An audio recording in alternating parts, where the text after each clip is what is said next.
Hello, my name is Miriam Pfeiffer. I am an RN who received my associate's degree in 2012 from Luzerne County Community College. Last year, I started taking online classes at Bloomsburg University toward my bachelor's in nursing. For my project, I have decided to do the topic of femicides in Mexico. The title of my project is called March in Mexico. What is a femicide? Femicides are deemed the killing of females by males just because they are female.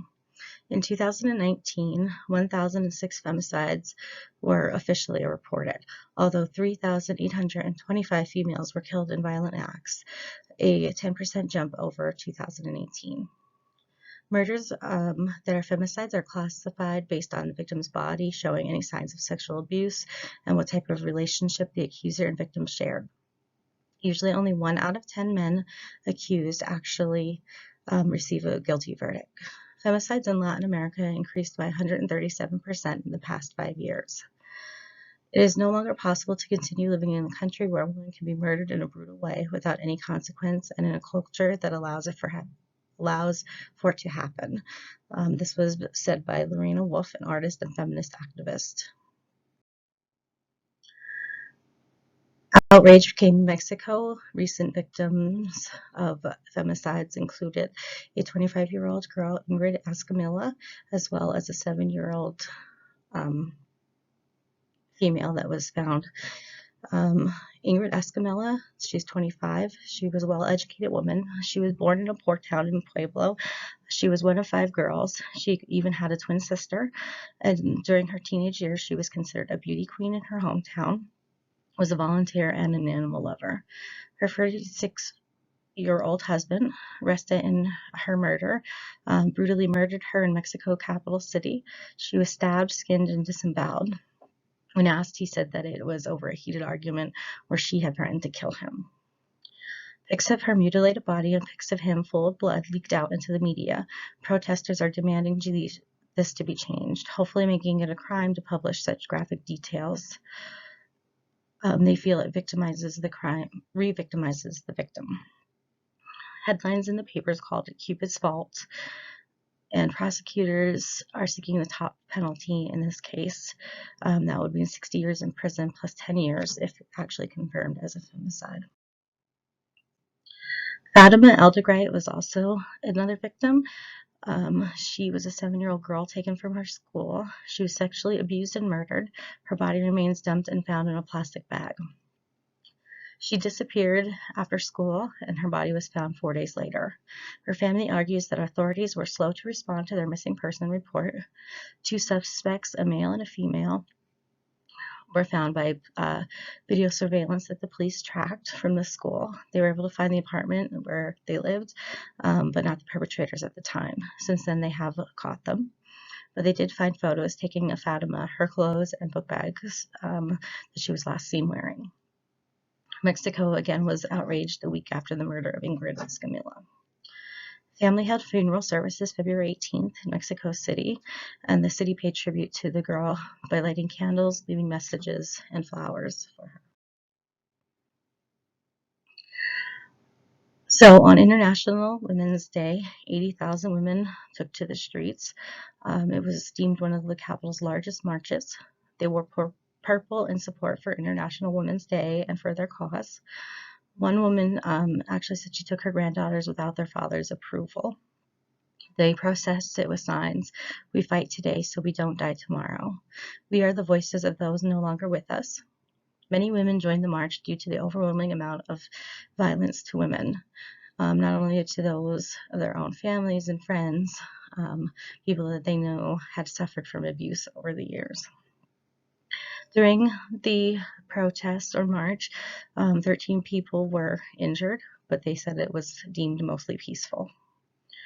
Not only in the capital, but also there was protests and marches around the nation. In Guadalajara, women dyed the fountain red to symbolize bloodshed by the women.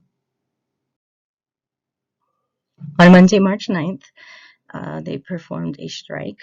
They called this a day without women. Tens of thousands of women stayed home from work in Mexico and urged homemakers to do the same in order to bring awareness to the country's long-lived machismo culture and gender crimes. It was done in protest to the fact that about 10 women are killed daily in Mexico. It was done hoped to show the nation what a day without women would look like. Some women unable to do the strike due to financial obligations, but still supported the event. Some schools, subways, and other businesses had to close. Even female reporters that usually show up to the daily president speech, they decided to partake in the strike. So, machismo is considered to be one of the main problems of the gender crimes. Machismo is a kind of a culture thing. It kind of shows how men behave. It is a masculine dominance. It's a source of pride. Men should be the breadwinners. Men should demand their dominance. Women expected to be meek and submissive. They should be staying at home to take care of the family. And it's almost kind of like a masculine hegemony. Laws and regulations are created by the males that control and oppress the women. Women's experiences and barriers in the workforce. 53% of Mexican women have reported being discriminated at work due to their gender. I did review a study on women creatives and machismo in Mexican advertising, but I'm sure it is probably like this in other careers or professions. So in advertising, only 5% are females, and overall the report showed that 10 to 16% of the jobs held in Mexico by women are professional jobs other than non-service, and only 1 in 10 are a part of management.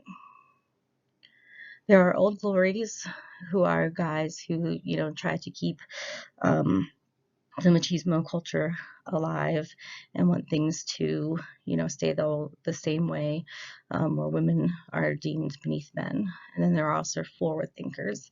Most of these are women, but there are a few men who decide to work alongside the women to help equalize things despite their gender. The women in the study recognize horizontal and vertical barriers to jobs and promotion within their job. Horizontal meaning hard to get hired, and then vertical barriers, which are those that make it almost nearly impossible to move up within the culture or within the workforce. Horizontal barriers include men and women working differently, not many women being hired, exclusion. They're kind of still acting on that point where they're kind of like a boys' club, no women allowed. Sexualization of women continues, so they treat women more of like sex objects. And as I said before, the machismo culture. Vertical barriers include work and life imbalance. Many men don't have to worry about taking care of families and having those stressors added to their employment if they have a wife at home doing those things for them. Schedules, men are able to work late and put in more hours than the women are.